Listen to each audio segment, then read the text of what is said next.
بسم اللہ الرحمن الرحیم۔ السلام علیکم ورحمۃ اللہ وبرکاتہ۔ میں نئے آنے والے اپنے معزز مہمانوں کو،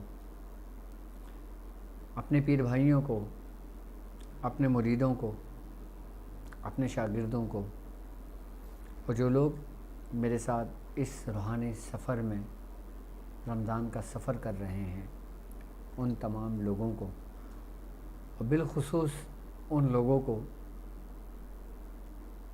جو میرے ساتھ اس ٹرانسمیشن میں فرسٹ رمضان سے جڑے ہوئے ہیں یا پھر اس سے بھی پہلے سے میرے ساتھ جڑے ہوئے ہیں، میں ان تمام لوگوں کو اپنے سلسلے میں، اپنے خانوادے میں خوش آمدید کہتا ہوں اور امید کرتا ہوں کہ آپ تمام لوگ خیریت سے ہوں گے۔ الحمدللہ آج ہماری 24ویں ٹرانسمیشن جاری ہے۔ جس طرح ہر شب ہم آپ کی رہنمائی کے لیے، آپ کی اصلاح کے لیے ہر دن ایک نئے ٹاپک کا انتخاب کیا اور اس ٹاپک میں جو بھی گفتگو ہم نے کی وہ تمام کی تمام بزرگان دین کی صحبت کا نتیجہ تھی اور ہمارے میاں حضور کی صحبت کا نتیجہ ہے، ہمارے میاں حضور کی محنت کا نتیجہ ہے، ہمارے میاں حضور کی محفل میں جو گفتگو، جو راز و نیاز کی باتیں ہوا کرتی ہیں، یہ سب کا سب انہی کا نتیجہ ہے۔ اللہ رب العزت ہم کو اس خانوادے سے ہمیشہ مضبوطی سے جڑے رکھنے کی توفیق عطا فرمائے۔ اللہ تبارک و تعالی ہمیں گمراہی سے محفوظ رکھے۔ جس طرح کل کے پروگرام میں آپ سے میں نے شب قدر کی اصل کی بات کی تھی، شب قدر کی حقیقت کی بات کی تھی، شب قدر کے نور کی بات کی تھی، آپ کو سمجھانے کی کوشش کی تھی کہ شب قدر اصل میں ہے کیا، اور یہی شب قدر جس کی توفیق اس امت کو سرکار دو عالم صلی اللہ علیہ وآلہ وسلم کی وجہ سے ہوئی اور اسی وجہ سے یہ شب قدر کا جو تحفہ اس امت کے حصے میں آیا، تو ہم کیسے پہچانیں گے جب ہم کسی چیز کو ڈھونڈتے ہیں؟ تو جب کوئی چیز ہمیں ملتی ہے تو ہمیں کیسے پتہ لگتا ہے کہ جو چیز ہم نے ڈھونڈی ہے کیا یہ وہی ہے کہ جس کا ذکر ہمارے بزرگان دین فرماتے ہیں، کہ جس کا ذکر سرکار دو عالم صلی اللہ علیہ وآلہ وسلم نے فرمایا؟ ہمیں کیسے پتہ چلے گا کہ شب قدر ہمیں نصیب ہوئی ہے یا نہیں؟ ہمیں کیسے پتہ چلے گا کہ جو شب ہم نے آہوزاری کی ہے، جس شب ہم نے اپنے گناہوں کی معافی مانگی ہے، جس شب میں ہم نے اپنے رب کو راضی کرنے کی کوشش کی ہے، کیا یہ ہماری کوششیں کامیاب ہوئی ہیں یا نہیں؟ وہ کون سی علامتیں ہیں؟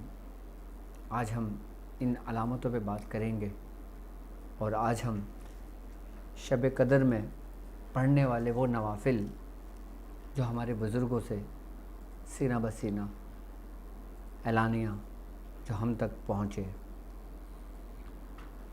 اس شب قدر میں وہ کون سے ذکر و اذکار ہیں جو ہمارے بزرگوں نے خود کیے اور خود ہم کو اس چیز کی تلقین فرمائی کہ جب تم اس شب قدر کو پاؤ تو کس طرح عبادت کرو، کس طرح نوافل کا اہتمام کرو، کس طرح اپنے رب کا شکر ادا کرو کہ تمہارے رب نے تمہیں توفیق دی۔ یہی تمام معاملات، یہی تمام علامتیں جو ہم تک ہمارے بزرگوں سے پہنچی۔ کوئی شخص اپنی 50 سال سے اس شب کو ڈھونڈ رہا ہے، کوئی شخص 70 سال سے اپنی زندگی میں اس شب کو ڈھونڈ رہا ہے، اور کوئی شخص ابھی ڈھونڈنا شروع کیا ہے۔ شب قدر کی علامتوں میں سے جو ہمارے بزرگوں تک ہمیں بات پہنچی، کیونکہ یہ بزرگان دین کے اپنے اپنے مشاہدات رہے ہیں کہ جس بزرگ کو جو مشاہدہ ہوا، یعنی کہ جس بزرگ کو جب شب قدر نصیب ہوئی اور جو ان کے مشاہدات تھے، جب اس مشاہدے میں جب انہوں نے دیکھا کہ رب کا فضل ان پر ہوا، تو اس وقت کی جو علامتیں تھیں وہ انہوں نے اپنے مریدوں میں بیان کرنا شروع کی۔ وہ کچھ نہیں بتایا جو فضل ہوا، وہ کچھ نہیں بتایا جو راز و نیاز کی باتیں ہوئیں، وہ نہیں بتایا کہ ان کے ساتھ اور رب کے معاملات کیا تھے، لیکن انہی علامتوں کو بتایا اور کہا کہ ڈھونڈو کہ اسی میں ہی بھلائی اور اسی میں تمہارے لیے فلاح ہے، اور یہی تمہارے لیے کامیابی کا راز ہے۔ آج ہم انہی علامتوں کا ذکر کرتے ہیں کہ بزرگان دین فرماتے ہیں کہ سرکار دو عالم صلی اللہ علیہ وآلہ وسلم کا فرمان ہے کہ جب تم شب قدر کو پاؤ تو سب سے پہلے اپنے رب سے اپنے گناہوں کی معافی مانگو۔ یہاں تک کہ حضرت عائشہ صدیقہ رضی اللہ تعالیٰ عنہا نے آپ نے سرکار دو عالم سے پوچھا کہ یا رسول اللہ کہ جب میں شب قدر کو پاؤں تو میں کیا کہوں، میں کیا پڑھوں؟ تو آپ نے ان کو دعا تعلیم کی اور فرمایا کہ آج کی شب اپنے گناہوں سے معافی مانگنے کی شب ہے، آج کی شب اپنے رب کو راضی کرنے کی شب ہے، آج کی شب تمام شبوں سے افضل ہے۔ کیوں؟ کیونکہ یہ وہ شب ہے جو بالخصوص میری امت کے لیے مخصوص ہے۔ یہ وہ شب ہے کہ جس کی توفیق اللہ رب العزت نے صرف میری امت کو عطا کی۔ یہ وہ شب ہے کہ جو صرف اور صرف میری امت کے لیے ہوئی۔ بزرگان دین فرماتے ہیں کہ شب قدر، جیسا کہ سرکار دو عالم صلی اللہ علیہ وآلہ وسلم کا فرمان ہے، آپ نے فرمایا کہ سال بھر میں ایک شب ایسی ہوتی ہے جیسے شب قدر کہتے ہیں۔ زیادہ تر یہ جو شب قدر ہے یہ رمضان کے آخری عشرے میں آتی ہے اور ان 5 راتوں میں ہوتی ہے جس کو طاق رات کہا گیا ہے۔ بزرگان دین نے بھی اس بات پہ اتفاق کیا ہے کہ زیادہ تر یہ شب قدر رمضان میں ہی آتی ہے اور رمضان میں ہی یہ اس امت کو نصیب ہوتی ہے، کیونکہ رمضان وہ بابرکت مہینہ ہے کہ جو رمضان کا مہینہ بھی اسی ہی امت کے نصیب میں آیا، اسی ہی امت کے حصے میں آیا، ورنہ اس سے پہلے رمضان کی برکتیں کسی اور امت کو عطا نہیں کی گئی۔ یہ رمضان کی برکتیں بھی صرف اور صرف سرکار دو عالم صلی اللہ علیہ وآلہ وسلم کی وجہ سے ہی رمضان کا مہینہ اللہ رب العزت نے اس امت کو تحفتاً اتارا۔ اور یہ وہ مہینہ ہے کہ جو شخص اس مہینے کو پائے وہ زیادہ سے زیادہ اپنا وقت عبادات میں، ذکر و اذکار میں گزارے۔ بزرگان دین فرماتے ہیں، میاں حضور فرماتے ہیں کہ جب شب قدر کی علامت مخصوص اور کچھ علامتیں بزرگان دین نے بیان کی ہیں کہ جیسے جس شب قدر ہوگی اس وقت مانو پہ ستارے نہیں ہوتے، اور بعض بزرگ فرماتے ہیں کہ اس شب کتوں کے بھونکنے کی آواز نہیں ہوتی، اس شب تمام شیاطینوں کو قید کر دیا جاتا ہے۔ جس شب قدر ہوتی ہے، شیطان کو تو فرض رمضان سے ہی قید کر دیا جاتا ہے، لیکن وہ شیاطین جو شیطان کے چیلے ہوتے ہیں، جو انسان کے اندر دشمنیاں، نفاق اور گناہوں کو اجاگر کرتے ہیں، ان تمام شیاطینوں کو بھی قید کر دیا جاتا ہے۔ یہاں تک کہ جب شب قدر ہوتی ہے تو کوئی شیاطین روئے زمین پر نہیں ہوتے، سب کو قید. جو شیاطین جہاں پر ہوتا ہے اس کو وہیں جکڑ دیا جاتا ہے. جو شیاطین جس جگہ پر ہوتا ہے اس کو وہیں قید کر دیا جاتا ہے، اور اس کی اس قوت کو سلب کر لیا جاتا ہے کہ جس قوت سے وہ شر پھیلاتا ہے. یہ شب قدر کی برکت ہے، یہ اس نور کی برکت ہے جو آسمانوں میں ظاہر ہوتا ہے. یہ اس نور کی برکت ہے کہ جس سے لوگ اللہ رب العزت کے قریب ہو جاتے ہیں. تو بزرگان دین فرماتے ہیں کہ ان تمام شیاطین کو جگڑ دیا جاتا ہے جس کی وجہ سے کتوں کے بھونکنے کی آوازیں نہیں آتی، گدھوں کے بھونکنے کی آوازیں نہیں آتی، ان کے چلانے کی آوازیں نہیں آتی. کیوں؟ کیونکہ شیاطین کو دیکھ کر کتے بھونکتے ہیں اور گدھے بھونکتے ہیں. کیونکہ جس وقت شب قدر ہوگی اس وقت کبھی ایسی کوئی آواز سننے کو نہیں ملے گی کہ جو نحوست والی آواز ہوتی ہے. اور جب شب قدر ہوگی تو اس وقت ٹھنڈی ٹھنڈی ہوائیں چلتی ہیں. اور جب شب قدر ہوگی تو جو تہجد کا جو وقت ہوتا ہے، جب وہ وقت گزر کر اس وقت میں داخل ہوتا ہے کہ جب سورج طلوع ہونے سے کچھ گھڑیاں پہلے کی ہوتی ہیں، کہ جس کے بارے میں بزرگان دین نے فرمایا ہے کہ آسمانوں پہ ایک سرخ رنگ کی ایک سرخ مائل ایک شعاعیں سی ہوتی ہیں، وہ آسمانوں کے گرد ہوتی ہیں مختلف جگہوں پر. بزرگان دین فرماتے ہیں کہ جس شب قدر ہوتی ہے ہر چیز ساکن ہو جاتی ہے، ٹھہر جاتی ہے، رک جاتی ہے، کہ جیسی ہوائیں شائیں چل رہی ہوں اور ایک دم رک جائیں، اور ٹھنڈی ہوا کو جھونکا آپ کو فیل ہو. ایک ہوا وہ جو شور کے ساتھ ہوتی ہے، ایک ہوا وہ جو ٹھنڈک کے ساتھ ہوتی ہے. جس شب قدر ہوگی اس وقت اس کو ٹھنڈک سے محسوس ہوگی. اب یہ علامتیں ہم نے دیکھ بھی لیں، ہم نے پا بھی لیں. اب اس شب قدر کی علامتوں میں ہمیں کیا فائدہ ہوا؟ جب کبھی ہم اس علامتوں کو پائیں تو ہمیں کیا کرنا چاہیے؟ سب سے پہلے بزرگان دین جو فرماتے ہیں، آپ فرماتے ہیں کہ پہلے اپنے آپ فرائض کی ادائیگی مکمل کریں. جب آپ اپنے فرض کی ادائیگی مکمل کرتے ہیں اس کے بعد آپ نوافل کی طرف جائیں. یہ نہیں کہ آپ نے فرض ادا نہیں کرا اور آپ نوافل کا سفر کر رہے ہیں تو آپ کے نوافل کے سفر کی بھی اتنی تاثیر اور وہ برکت نہیں ہوگی. جب ہم فرض کو ترک کر کے نوافل کی طرف کثرت کرتے ہیں تو اس کا ہمیں کوئی اتنا فائدہ نہیں ہوتا. لیکن جب ہم فرض کو ادا کر کے نوافل کا سفر کرتے ہیں تو ہمیں دونوں برکتیں ملتی ہیں اور زیادہ سے زیادہ کثرت میں ملتی ہیں ہمیں. اور جب شب قدر کے اندر ہم نوافل کا اہتمام کرتے ہیں تو ہم پہ رحمت اور فضل ہوتا ہے. اچھا، یہ رحمت کیا ہے اور یہ کیسے ہوتی ہے، اور فضل کیا ہے اور فضل کیسے ہوتا ہے؟ رحمت بیسیکلی اللہ رب العزت کا فیضان ہے. جب کسی پہ رحمت کی بارش ہوتی ہے تو اس کو فیضان کی توفیق دی جاتی ہے، اس کو مقام فیضان حاصل ہوتا ہے. اور جس پہ فضل کیا جاتا ہے، رحمت عام لوگوں کے لیے ہوتی ہے، فضل خاص لوگوں کے لیے ہوتا ہے. اب یہ وہ شب ہے کہ جس میں اللہ رب العزت کے خاص بندے بھی عبادت گزار ہوتے ہیں، عبادت میں مشغول ہوتے ہیں. اللہ رب العزت کے عام بندے بھی عبادت میں مشغول ہوتے ہیں، اور وہ لوگ بھی مشغول ہوتے ہیں جنہیں اللہ اس رات کو توفیق دیتا ہے. اور جس رات کو اللہ تعالیٰ توفیق دیتا ہے وہ کون لوگ ہوتے ہیں؟ کہ جو اپنے گناہوں کی معافی مانگتے ہیں، جو اپنے آپ کو سلنڈر کر دیتے ہیں.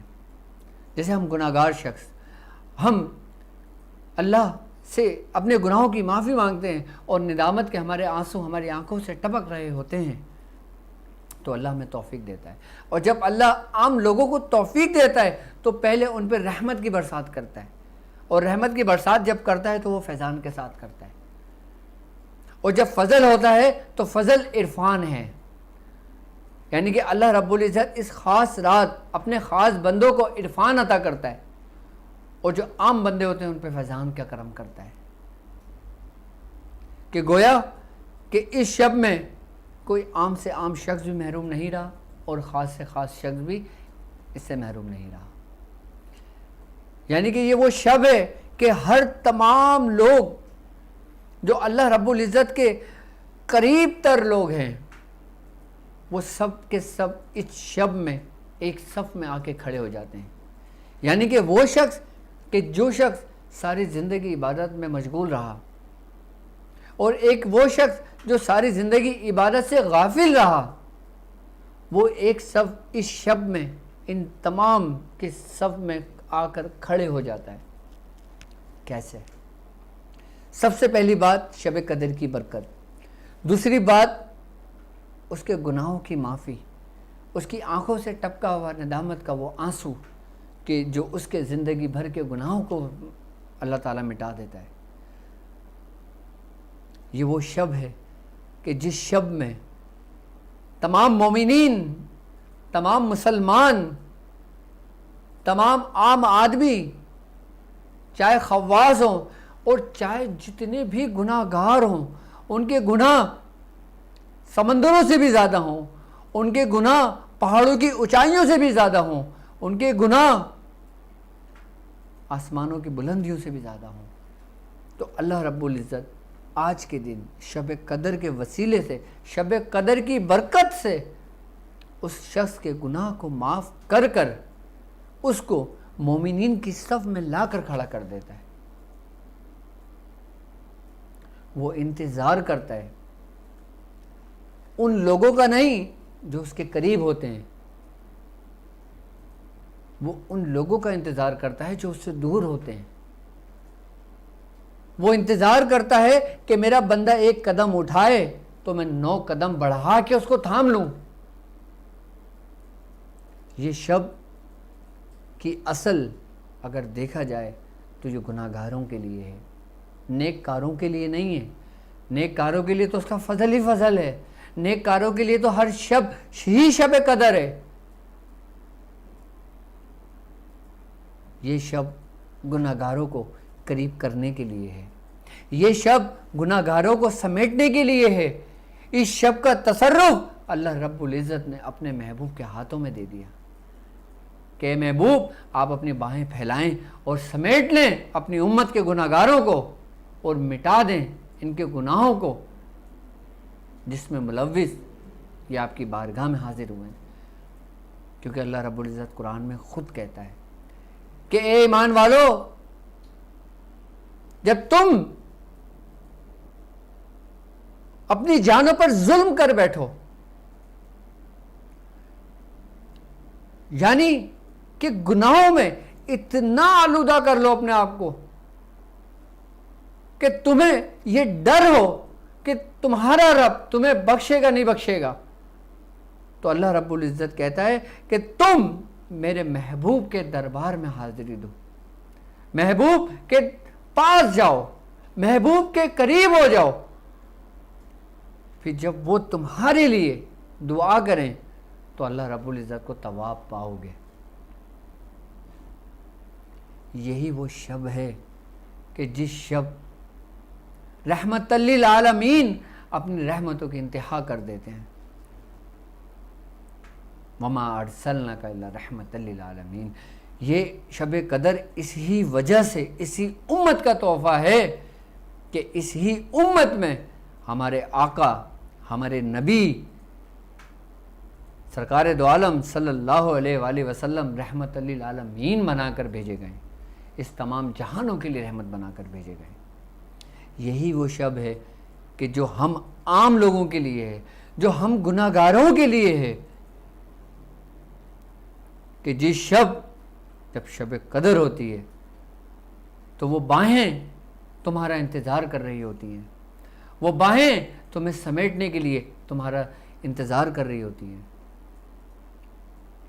وہ سایہ تمہیں ڈھانپنے کے لیے انتظار کر رہی ہوتی ہیں، وہ رحمت تم کو ڈھانپنے کے لیے انتظار کر رہی ہوتی ہیں، وہ فضل تم کو ڈھونڈتا ہے، تم کو تلاش کرتا ہے.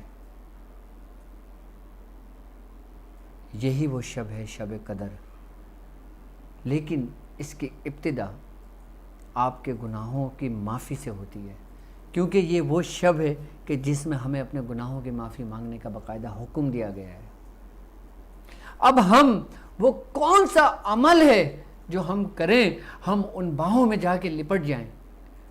ہم گناہگار ان معصوم بچوں کی طرح اپنے، جیسے کوئی معصوم بچہ بلک بلک کر رو رہا ہو، اپنے ماں باپ کو ڈھونڈ رہا ہو، اور جب ماں باپ اس کو مل جائیں وہ کیسے بھاگ کر اپنے ماں باپ سے لپٹ جاتا ہے، ہزاروں قطار روتا ہے. بالکل اسی شب ہم گناہگاروں کے لیے وہی باہیں کھلی ہوئی ہیں. اب کس نے دوڑنا ہے وہ دوڑے اور اپنے محبوب کے قریب پہنچے. جب تم اپنے محبوب کے قریب پہنچو گے تو تم پر رحمت اور فضل دونوں ہوگا، کیونکہ رحمت اور فضل اسی در سے ہے. لیکن ہم وہ کون سے اعمال کریں، ہم وہ کون سے نوافل ادا کریں، ہم وہ کون سا ذکر کریں کہ جس سے ہم اپنے محبوب کے قریب ہو جائیں، کہ جس سے ہمیں یقین ہو جائے کہ ہماری توبہ قبول ہو گئی ہے، کہ جس سے ہمیں اطمینان ہو جائے کہ ہم نے اپنے محبوب کو پا لیا. ہم وہ کون سے اعمال کریں، اور وہ کون سے اعمال کرنے کا ہمارے بزرگوں نے ہمیں حکم دیا ہے، وہ کون سے اعمال ہیں، وہ کون سے نوافل ہیں. اکثر و بیشتر بے تحاشا ہر جگہ بزرگان دین نے اپنی کتابوں میں کثرت سے بہت سارے پنصوروں میں، بہت ساری اپنی کتابوں میں نوافل کے طریقہ کار لکھے ہیں. وہ تمام کے تمام بزرگان دین کے اپنے مشاہدات ہیں کہ میں اس طرح اس رحمت، اس فضل کے قریب ہوا، جس طرح میں ہوا تو تم بھی ہو. تو بزرگان دین نے وہی طریقہ کار، وہی مشاہدات انہی کتابوں میں لکھے. اس شب قدر جب انسان کو نصیب ہو تو ہمیں سب سے پہلے صلاۃ توبہ پڑھنی چاہیے. اس کا طریقہ کار بزرگان دین فرماتے ہیں، میاں حضور فرماتے ہیں کہ جب ہم عشاء کی نماز، عشاء کی فرض سے فارغ ہو جائیں، جب ہم تراویحوں سے فارغ ہو جائیں،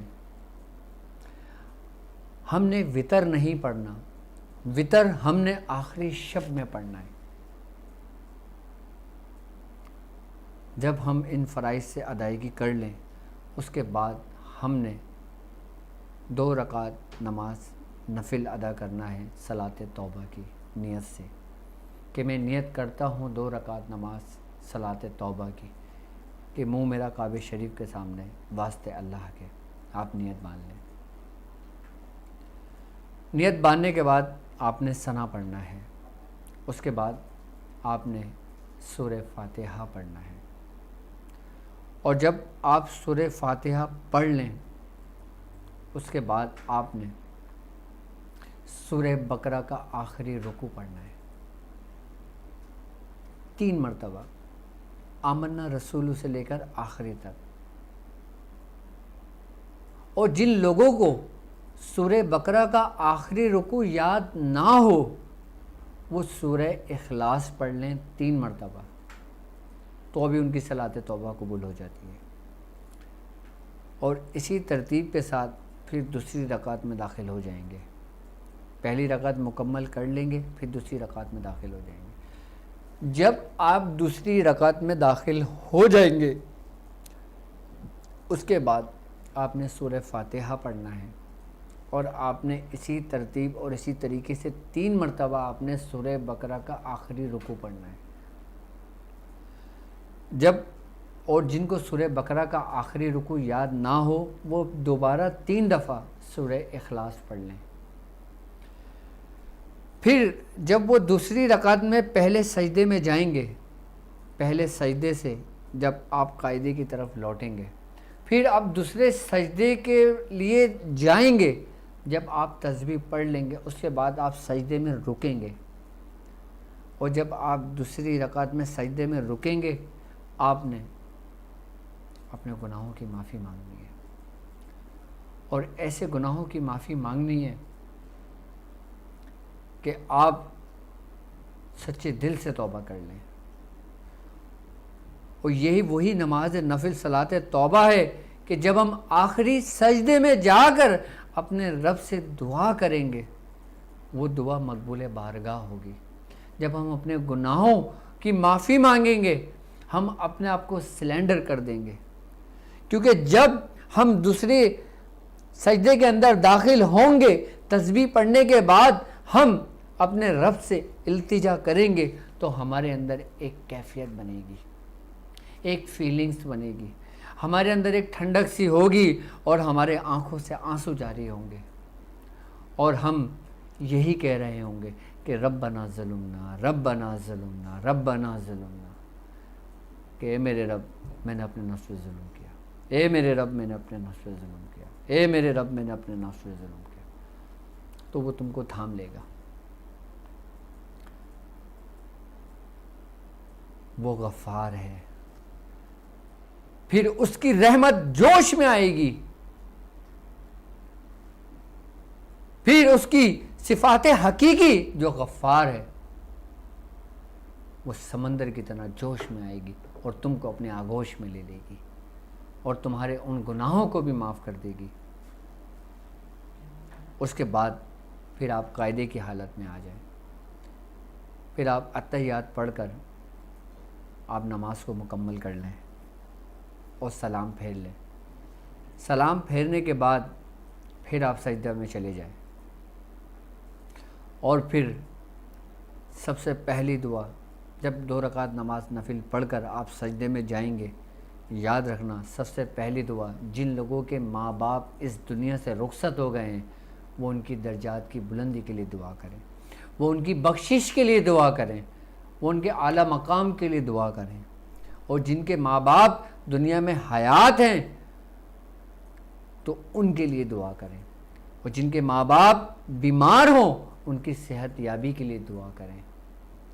اور جب اپنے ماں باپ کے لیے سجدے میں جا کر دعا مانگ لیں اس کے بعد اپنے لیے اور اپنے عزیز و اقارب کے لیے دعا مانگیں, جس کے لیے آپ جب اپنی دعا میں اپنے ماں باپ کو شریک کرتے ہیں, اپنے احباب کو شریک کرتے ہیں, اپنے دوست یار کو شریک کرتے ہیں اور اللہ کے دوستوں کو شریک کرتے ہیں, اور جب سجدے میں جا کے اللہ کے دوستوں کے وسیلے سے دعا کرتے ہیں, اور جب شب قدر میں کوئی وسیلے سے آپ دعا کرتے ہیں تو وہ دعا آپ کی رد نہیں ہوتی. وہ ملائکہ اس دعا کو عرش عظیم پر لے جاتے ہیں اور وہ مقبول بارگاہ ہو جاتی ہے. یہ تھی صلاۃ توبہ کا طریقہ. صلاۃ توبہ پڑھنے کے بزرگان دین نے کئی طریقے کار سمجھائے ہیں. کچھ لوگ سورہ اخلاص پڑھتے ہیں, کچھ لوگ سورہ بقرہ کا آخری رکوع پڑھتے ہیں, کچھ لوگ سورہ توبہ کی آخری آیتیں پڑھتے ہیں, کچھ لوگ مختلف صورتیں پڑھتے ہیں. لیکن یہ وہ صورت جو وہ طریقہ کار میں نے آپ کو سمجھایا ہے جو میں نے خود طریقہ کار کیا ہے. اور صلاۃ توبہ سب سے پہلے میں نے سرکار دو عالم صلی اللہ علیہ وآلہ وسلم کے روضہ مبارک کی جب مجھے زیارت ہوئی, جب میں وہاں گیا تو جو ریاض جنہ کا جو مقام تھا, جب مجھے وہاں نماز پڑھنے کی سعادت ملی تو سب سے پہلے میں نے صلاۃ توبہ پڑھی. اس کے بعد پھر میں نے دوسری صلاۃ اور دوسرے نوافل پڑھے. لیکن جو شخص سب سے پہلے صلاۃ توبہ سے آغاز کرتا ہے اس کی کوئی بھی عبادت رائے گاہ نہیں جاتی. اور ذکر و اذکار کی اگر میں بات کرتا ہوں تو میں حضور فرماتے ہیں کہ شب قدر میں جو شخص تیسرے کلمے کا ورد کرتا ہے, کم و بیش کم سے کم 300 مرتبہ جو شخص تیسرا کلمہ پڑھ لیتا ہے تو میں حضور فرماتے ہیں کہ اللہ رب العزت کی رحمت کو وہ پا لیتا ہے. اور اس شب قدر میں سورہ اخلاص کی بھی خاص برکتیں ہیں. جو شخص شب قدر میں 1000 مرتبہ سورہ اخلاص بسم اللہ کے ساتھ پڑھتا ہے اور دعا کرتا ہے تو اللہ رب العزت اس کی دعا کو قبول کرتے ہیں اور رد نہیں کرتے. اور جو شخص اس شب میں سورہ قدر کو پڑھتا ہے اور 70 مرتبہ سورہ قدر کو پڑھتا ہے تو اس کی بھی دعا کو قبول ہو جاتی ہے، کیونکہ یہ وہ شب ہوتی ہے کہ جس شب ملائکہ خود زمین پر اترتے ہیں اور اللہ رب العزت اپنے دست قدرت سے ان ملائکہ کو یہ قوت، یہ طاقت دے دیتے ہیں کہ وہ چاہیں تو انسان کا لباس، انسان کا بھیس بدل لیتے ہیں، اور وہ انسانوں کے بھیس میں باقاعدہ کچھ لوگوں کو آزماتے ہیں اور کچھ لوگوں کو عطا کرتے ہیں۔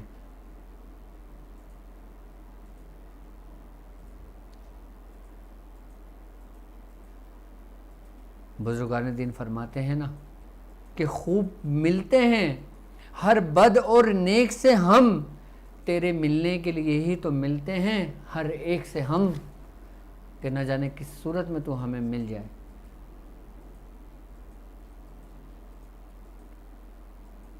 اب انسان کچھ اور ہی ہماری نظر میں ہے، جب سے سنا ہے یار لباس بشر میں ہے۔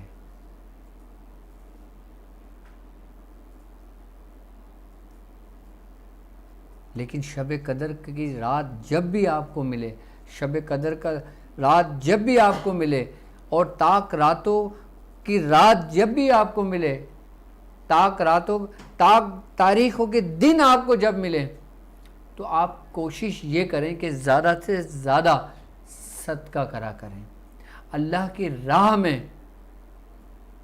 آپ اللہ کی راہ میں خرچ کیا کریں،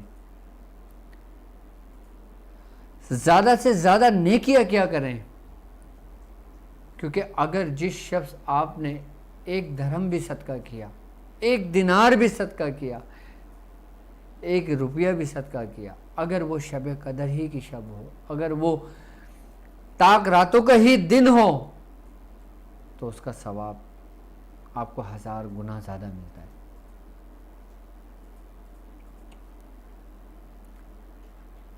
کیونکہ شب قدر کے دن اور رات میں ہم نے عبادت کے ساتھ ساتھ ان لوگوں کا بھی خیال رکھنا ہے جو ہم سے جڑے ہوئے ہیں، جو ہمارے ساتھ ہیں، جو ہمارے پڑوسی ہیں، جو ہمارے عزیز و اقارب ہیں، جو ہمارے احباب ہیں۔ اکثر و بیشتر یہ دیکھنے میں آیا ہے کہ اپنے ہی سگے خون ناراض ہوتے ہیں اور ہم اپنے رب کو راضی کرنے کی کوشش کرتے ہیں، اپنے ہی گھر والے ناراض ہوتے ہیں، ہم دوسروں کو راضی کرنے کی کوشش کرتے ہیں۔ سب سے پہلے اپنے ساتھ کے لوگوں کو راضی کریں، رب تمہارا 70 ماؤں سے بھی زیادہ محبت کرتا ہے، وہ تمہیں قبول کر لے گا۔ لیکن وہ تکلیف، وہ اذیت، وہ دھوکہ، وہ فریب تم نے اگر اس کے کسی ایک بندے کو بھی دیا ہوگا تو وہ تمہیں معاف نہیں کرے گا اس وقت تک جب تک کہ وہ بندہ خود تمہیں معاف نہ کر دے۔ اور جب وہ شخص یہ کہہ دے کہ میں نے اپنا معاملہ اپنے رب کے سپرد کیا، تم نے میرے ساتھ جو کیا سو کیا، میں تمہیں معاف کرتا ہوں، یا میں نے اپنا معاملات اپنے رب کے سپرد کر دیا، تو ان باتوں سے ڈرنا۔ اور سب سے بڑی بات، اس شب کیا، ہر شب یتیم کے مال کے قریب نہ جانا۔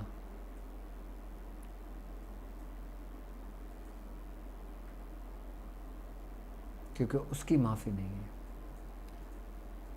کیونکہ شب قدر کے بارے میں سرکار دو عالم صلی اللہ علیہ وآلہ وسلم نے فرمایا کہ اس شخص اللہ رب العزت سب کو بخش دیتا ہے سوا ان لوگوں کے جو شراب نوشی کے عادی ہوتے ہیں۔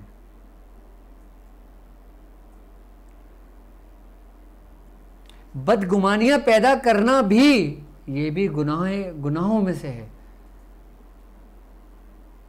کیونکہ ہمارے گناہ کی ابتدا بدگمانیوں سے ہی پیدا ہوتی ہے۔ اگر ہم کسی کے لیے بدگمان ہوتے ہیں تو اس میں نقصان کسی کا نہیں بلکہ ہمارے خود کا ہے۔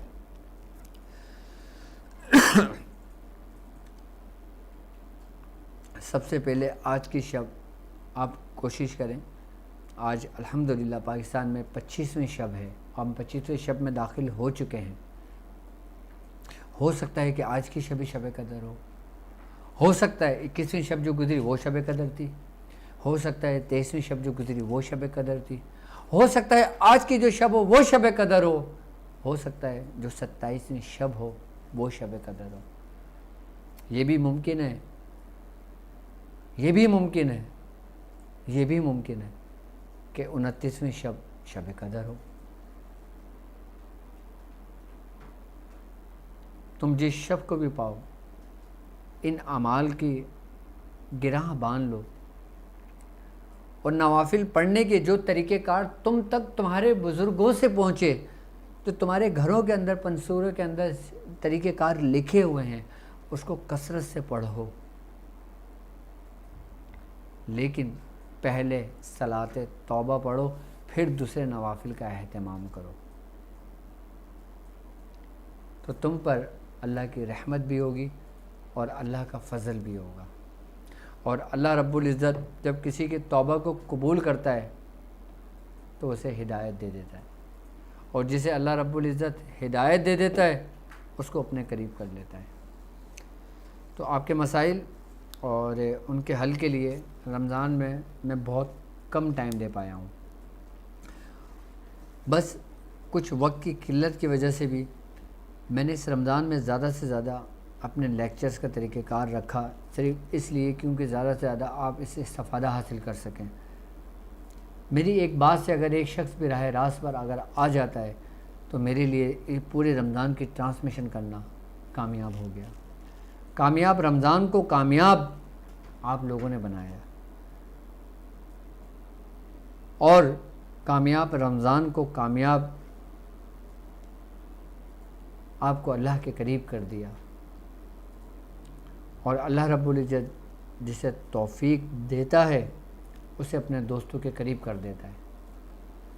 اور بزرگان دین کی صحبت، ہمارے میاں حضور کی صحبت، ہمارے مرشد کی صحبت اور تمہارے مرشد کی صحبت تمہارے لیے عافیت ہے، سلامتی ہے، رحمت ہے، فضل ہے۔ ایک بزرگان دین، ایک بزرگ نے اپنے ایک شیخ صاحب نے اپنے مرید کو کہا کہ شب قدر کے دن شروع ہو گئے ہیں کہ تم جاؤ شب قدر کا اہتمام کرو۔ آپ نے فرمایا حضور شب قدر میں میری تمنا ہے کہ میں آپ کے ساتھ گزاروں۔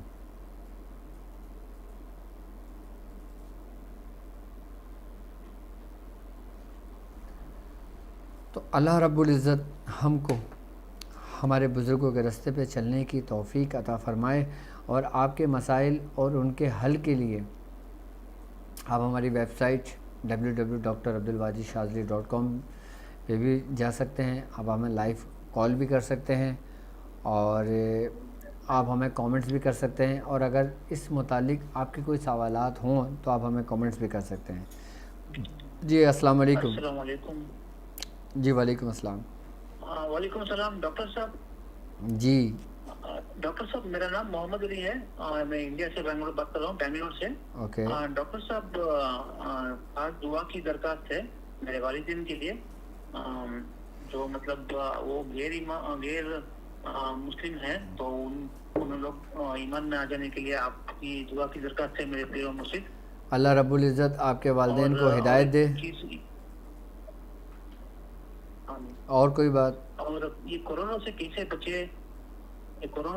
بچے، اس کے لیے کوئی عمل یا وظیفہ بتا دیجیے ڈاکٹر صاحب میرے کو۔ جی بالکل، آپ سورہ قریش کو اپنی رسی سے مضبوطی سے تھام کے رکھیں، سورہ قریش کو پڑھ کے رکھیں تو انشاءاللہ تعالیٰ اب اس وبا سے محفوظ رہیں گے، کیونکہ کرونا کے لیے اور اس ڈاکٹر صاحب میں نے ان چیزوں کے لیے، ان وائرس کے لیے بالکل آپ محفوظ رہیں گے۔ آپ اس چیز سے مطمئن ہو جائیں، جو شخص سورہ قریش پڑھتا ہوگا وہ اپنے دل میں یہ اطمینان قائم کر لے کہ اسے کوئی بھی وائرس ہو اس کو چھو نہیں سکتا۔ آپ اس وائرس کی فکر کرو جس کو وائرس شیطانی کہا گیا ہے، جو آپ کے دماغوں میں ہے، جو آپ کے ایمان کو کھاتا ہے، اس وائرس کی فکر کرو، اس دنیاوی وائرس کی فکر نہ کرو۔ یہ دنیاوی وائرس تمہارے جسم کو کھائے گا، لیکن شیطانی وائرس تمہارے ایمان کو کھائے گا۔ جسم گل بھی جائے، ایمان سلامت رہے تو تم کامیاب ہو، لیکن جب تم شیطانی وائرس سے مقابلہ کر لیتے ہو تو دنیا کا کوئی وائرس تمہارے جسم کو ذرہ برابر بھی نقصان نہیں پہنچا سکتا۔ یہ شیطانی وائرس کیا ہے؟ خناس۔ السلام علیکم سر۔ وعلیکم السلام۔ میں شاکر علی عرض کر رہا ہوں۔ کل ایک مسئلہ میں نے عرض کیا تھا، تو بات کی وجہ سے یا پتہ نہیں کیا وجہ ہے کہ وہ سینے میں مختلف جگہ پہ جلن اور آگ محسوس ہوتی ہے۔ ٹھیک ہے، تو آپ نے فرمایا تھا کہ میں معاملات دیکھ کے بتاؤں گا، پھر شاید وقت کی قلت کی وجہ سے یا بھول گئے ہوں گے شاید۔ جی بالکل، انشاءاللہ رمضان میں مجھے اس چیز کا احساس ہے کہ آپ کے مسائل اور ان کے حل کے لیے میں آپ لوگوں کو ٹائم نہیں دے پا رہا، لیکن انشاءاللہ عید کے بعد یہ سلسلہ جاری ہوگا۔ اس میں صرف اور صرف آپ کے مسائل اور ان کے حل کے ہی ٹاپک پر بات ہوگی، اور انشاءاللہ تعالیٰ اس میں مسائل کے لیے زیادہ سے زیادہ مجھ سے جو ہوگا میں کوشش کر کے اس کو سولو کرنے کی کوشش کروں گا۔ میری ایک عادت ہے کہ جب میں کسی کا مسئلہ سنتا ہوں نا تو میں کوشش کرتا ہوں کہ جلد سے جلد اس مسئلے کو نا میں حل کروں۔ میری ذات سے جتنی کوشش ہوتی ہے نا، لوگوں کو پتہ بھی نہیں ہوتا، میں ان کے لیے دعائیں بھی کرتا ہوں اور ان کے مسائل کے حل کرنے کے لیے میں کوشش بھی کرتا ہوں۔ اب کچھ لوگوں کے مسائل ایسے ہوتے ہیں کہ جن کے لیے ٹائم چاہیے ہوتا ہے، تو اس ٹائم کی قلت سے مجھے افسوس اپنے اوپر ہوتا ہے کہ میں ٹائم نہیں دے پاتا، لیکن امید ہے کہ انشاءاللہ رمضان کے بعد میں آپ لوگوں کو بھرپور ٹائم دوں گا، اور انشاءاللہ تعالیٰ پھر یہ سلسلہ ہمارا شروع ہوگا تو میں آپ کو تفصیلی بتاؤں گا اور ہر چیز سے آپ کو آگاہی دوں گا۔ جہاں آپ نے اتنا صبر کیا ہوا تھوڑا اور صبر کر لیں تو انشاءاللہ تعالیٰ میں آپ کی پوری رہنمائی کروں گا انشاءاللہ۔ جی السلام علیکم۔ السلام علیکم۔ وعلیکم السلام۔ ڈاکٹر صاحب، شاہدہ بات کر رہی ہوں راولپنڈی سے۔ جی میرے بھائی ہیں تو وہ نشہ کرتے ہیں، تو آج کا 13 سال سے وہ بہت زیادہ اس کا علاج کیا ہے، لیکن وہ بار بار شروع کر لیتے ہیں، تو اس کے لیے کچھ بتائیں کہ وہ پکا نشہ چھوڑ دے۔ وہ کچھ بھی چھوڑنا چاہتا ہے لیکن کہتا ہے میں سبق ختم نہیں رہ پاتا۔ آپ ایک کام کریں کہ یہ عادت کو چھوڑنے کے لیے آپ نے کرنا یہ ہے کہ بسم اللہ الرحمن الرحیم 786 مرتبہ پڑھ کے نا چینی میں دم کر لیں یا پانی میں دم کر لیں، یہ ان کو استعمال کرائیں۔ انشاءاللہ تعالیٰ آپ نے یہ 19 دن کرنا ہے، تو انشاءاللہ تعالیٰ اس کی برکت سے ان کی بری عادتیں بھی چھوٹ جائیں گی اور جو آپ چھڑانا چاہتی ہیں وہ بھی چھوٹ جائے گی۔ اور اگر کوئی شخص یہ چاہتا ہو کہ اس کے شوہر کسی بری ایکٹیویٹی میں مبتلا ہیں، یا اگر کوئی شخص یہ چاہتا ہو، اگر کوئی میری بہن یہ چاہتی ہوں کہ اس کے شوہر اگر کوئی سگریٹ نوشی کرتے ہیں یا کہ وہ ایسی وباؤں میں ایسی موذی امراض میں مبتلا ہیں کہ ان سے ان کی جان چھوٹ جائے، تو وہ بسم اللہ الرحمن الرحیم 19 دن تک ڈیلی چینی پہ یا نمک پہ دم کر کے اپنے شوہر کو کھلائیں، ماں باپ اپنے بچے کو کھلائیں۔ 19 دن اس لیے کرنا ہے کہ بسم اللہ کے جو حرف ہیں وہ 19 ہیں، تو آپ 19 دن یہ عمل کریں تو انشاءاللہ تبارک تعالیٰ اس سے آپ کو بہت بہتری ہوگی انشاءاللہ۔ جی السلام علیکم۔ جی وعلیکم السلام۔ جی بات کر رہے ہیں، کیا پوچھنا چاہیں گے؟ کیا پوچھنا چاہیں گے آپ؟ کاروبار میں پریشان ہیں آپ؟ میرے ساتھ اس سفر میں ہیں؟ آپ کو پورا دیکھ رہا ہوں، آپ کے پھر پروگرام سے پورا دیکھ رہا ہوں، آپ کے ساتھ ہی ہوں میں بھی۔ ٹھیک ہے، وہ پوچھنا تھا عابد بھائی، آپ ایک مسئلہ بتائیے۔ آپ، میرا نام سید جعفر ہے، ٹھیک ہے، والدہ کا نام غوثیہ بیگم ہے۔ ٹھیک ہے، سید جعفر اور غوثیہ بیگم، ٹھیک ہے۔ ہاں، والدہ اور گھر کے بارے میں پوچھنا تھا۔ ہمارے ویس کی بھی طبیعت خراب رہتی، وہ تو پیٹ میں درد بولتے رہتے ہیں۔ ٹھیک ہے، اچھا سید جعفر صاحب، آپ ایک کام یہ کیجئے، آپ یہ مجھے بتائیں کہ آپ سورہ قریش پڑھ لیں؟ آپ کو پڑھنا نہیں آتا؟ تو ٹھیک ہے، اب ٹھیک ہے ٹھیک ہے ٹھیک ہے ٹھیک ہے ٹھیک ہے، اب آپ نے کرنا یہ ہے کہ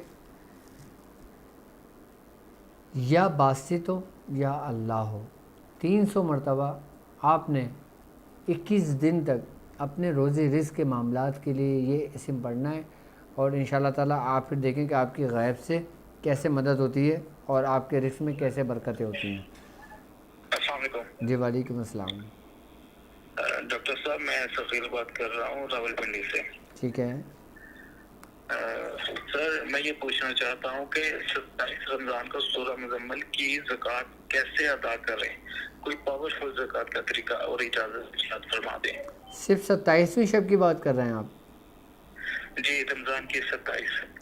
اگر جو شخص 27ویں شب میں سورہ مزمل شریف کی زکوٰۃ ادا کرنا چاہتے ہیں تو 27ویں شب میں 117 مرتبہ سورہ مزمل پڑھی جائے گی۔ جی ٹھیک ہے، ٹھیک ہے، اور میری طرف سے آپ کو اجازت ہے، اور جو لوگ 17ویں شب میں سورہ مزمل شریف 117 مرتبہ پڑھنے چاہتے ہیں ان کو بھی میری طرف سے اجازت ہے۔ جی السلام علیکم۔ وعلیکم السلام۔ میں راولپنڈی سے آج کر رہا ہوں، ناصر نام ہے میرا سر، تو پرابلم تھی میری ہے، اس کے بارے میں آپ سے معلومات لینی تھی۔ ہلو، میں سن رہا ہوں آپ کی بات۔ سر عرض یہ ہے کہ میں منشیات کا ایڈکٹ ہوں سر، ہیروئن یوز کرتا ہوں تقریباً 10 سال سے۔ ٹھیک ہے، تو تنگ ہوں سر، حالات سے بھی تنگ ہوں، زندگی سے بھی تنگ ہوں، تو آپ کی رہنمائی کی ضرورت۔ ٹھیک ہے، آپ ایک کام یہ کرا کریں کہ یا اللہ ہو یا کریم ہو، یا اللہ ہو یا کریم ہو، آپ نے 5 تسبیحاں روز پڑھنا ہے اور آپ اس کو 40 دن مکمل کر لیں تو انشاءاللہ تعالیٰ آپ کے معاملات میں بہتری ہونے شروع ہو جائے گی انشاءاللہ۔ السلام علیکم۔ جی وعلیکم السلام۔ جی میں شکر ہے کہ میں نے کافی دفعہ فون کیا، 2 مہینے سے کبھی ہزاروں کی تعداد میں کیا، تو آج شکر ہے میرا فون مل گیا۔ جی میری بہن کیا پوچھنا چاہیں گی؟ جی میں آپ سے یہ پوچھنا چاہتی ہوں کہ میں نے نا سورۃ قریش کی 13 دفعہ شروع کی ہے، لیکن میں اس میں پرہیز نہیں کرتی اور میں یہ اسی طرح جاری رکھنا چاہتی ہوں۔ ٹھیک ہے، میری طرف سے آپ کو اجازت ہے۔ اچھا جی، دوسرا یہ ہے کہ میرے شوہر پہ نا قرض بہت زیادہ ہے، سود بھی چڑھ گیا تھا اور ہم لوگ اب بہت زیادہ عروج تھا ہم پہ، ہمیں 1 سال 1.5 سال میں نا زوال کی طرف جا رہے ہیں، کچھ سمجھ نہیں ہمارے ساتھ ہوا کیا ہے۔ ٹھیک ہے ٹھیک ہے، میرے شوہر کا نام وحید احمد ہے، ان کی ماں کا نام پروین اختر ہے۔ وحید احمد، ماں کا نام پروین اختر۔ ٹھیک ہے، آپ کی رہائش کہاں پر ہے؟ لاہور میں۔ لاہور میں آپ کے؟ ٹھیک ہے، تو آپ کے شوہر کیا کرتے ہیں؟ اپنا بزنس ہے ان کا، لیکن اب سب کچھ بک رہا ہے، ہم لوگ قرض میں بہت زیادہ ڈوبے، ہمارے پاس بہت زیادہ مشکلات ہیں۔ میں نے آپ کو میسج بھی کیا ہوا ہے، واٹس ایپ پہ بھی کیا ہوا ہے، اور آپ کی جو ویب سائٹ ہے وہاں پہ بھی کیا ہوا ہے۔ ٹھیک ہے، اچھا میری بہن، اب آپ نے ایک کام کرنا ہے اپنے شوہر کے لیے، ٹھیک ہے؟ یہ آپ کے لیے بھی ہے اور ان تمام لوگوں کے لیے بھی ہے جو مجھے سن رہے ہیں اور جو مجھے دیکھ رہے ہیں۔ ایک بات یاد رکھیے گا کہ بڑے بزرگ فرماتے ہیں کہ جو دولت ہوتی ہے نا وہ عورت کے نصیب سے ہوتی ہے، اور جو اولاد ہوتی ہے وہ مرد کے نصیب سے ہوتی ہے۔ اچھا، جو عورت اپنے شوہر کے لیے، اپنے شوہر کے رزق کے لیے دعائیں کرتی ہے اور پڑھتی ہے تو اس کا اثر شوہر پر زیادہ ہوتا ہے، اس کے کاروبار پہ اثر ہوتا ہے۔ اور اگر آپ کاروباری معاملے میں آپ کے شوہر پریشان ہیں تو آپ مغرب کے بعد سورہ واقعہ 1 مرتبہ روزانہ اور 100 دانے کی آپ نے تسبیح سورہ اخلاص کی پڑھنی ہے اپنے شوہر کے لیے، اس کے کاروبار کے لیے۔ آپ یہ پڑھنا شروع کریں، انشاءاللہ تعالیٰ آپ کو 21 دن پورے نہیں ہوں گے تو انشاءاللہ تعالیٰ آپ کے شوہر کے رزق میں برکتیں ہونے شروع ہو جائیں گی اور ان کے اسباب بننے شروع ہو جائیں گے بہتری کے لیے۔ بالکل آپ پڑھیں اور اسی ترتیب سے پڑھیں جو طریقہ کار میں نے آپ کو سمجھایا ہے، ٹھیک ہے؟ آپ نے مغرب کی نماز کے بعد پڑھنا ہے اور اس کے بعد 1 تسبیح آپ نے سورہ اخلاص کی پڑھنی ہے۔ قرض کے لیے بھی یہی چیز ہی ہے. بالکل بالکل اس کے لیے یہی ہے. ٹھیک ہے. اور جو عورتیں اپنے شوہر کے لیے، ان کے کاروبار کے لیے، ان کی اچھی جاب کے لیے، ان کی حفاظت کے لیے پڑھتی ہیں نا، چاہے وہ اللہ کا کوئی بھی کلام ہو، تو ایک بات یاد رکھیے گا، اس کا اثر بہت زیادہ ہوتا ہے، بہت زیادہ ہوتا ہے اس کا اثر. یہاں تک کہ اگر آپ کے شوہر گھر سے جایا کریں تو آپ اپنے شوہر کے اوپر ایک دفعہ آیت الکرسی پڑھ کر آپ دم کر دیا کریں. جب آپ پھونکیں گے نا، ان کے اوپر دم کریں گے نا، تو وہ باہر جا کے ہر ناگہانی آفت سے محفوظ رہیں گے، ہر وباؤں سے محفوظ رہیں گے، ہر گناہوں سے محفوظ رہے گا وہ شخص. اور پھر جو کچھ آپ ان کے لیے پڑھیں گی تو فائدہ تو آپ کو بھی ہونا ہے. جی السلام علیکم. جی وعلیکم السلام. ہیلو. آپ اپنے اسپیکر کی آواز کو سلو کر دیں آپ. جی بالکل کر دیے، بند کر دیے. جی جی جی فرمائیں. جی جی پوچھیے، آپ کیا پوچھنا چاہیں گے؟ جی میرا نام ذیشان احمد ہے. بس اللہ میاں مجھ سے پراپرلی ناراض ہیں.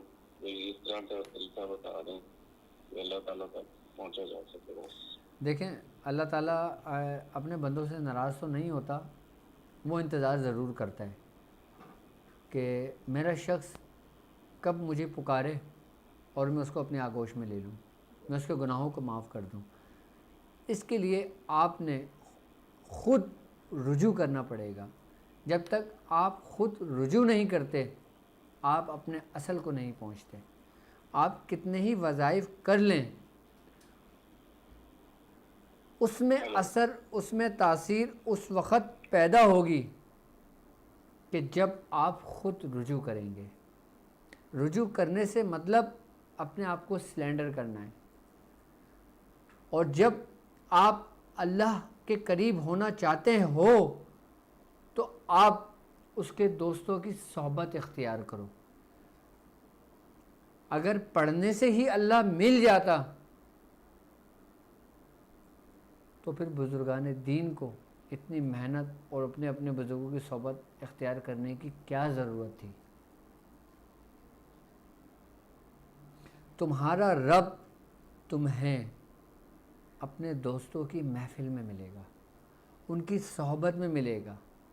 کسی کا دامن تھام لو، کسی کا ہاتھ پکڑ لو اور اس سے محبت کر بیٹھو.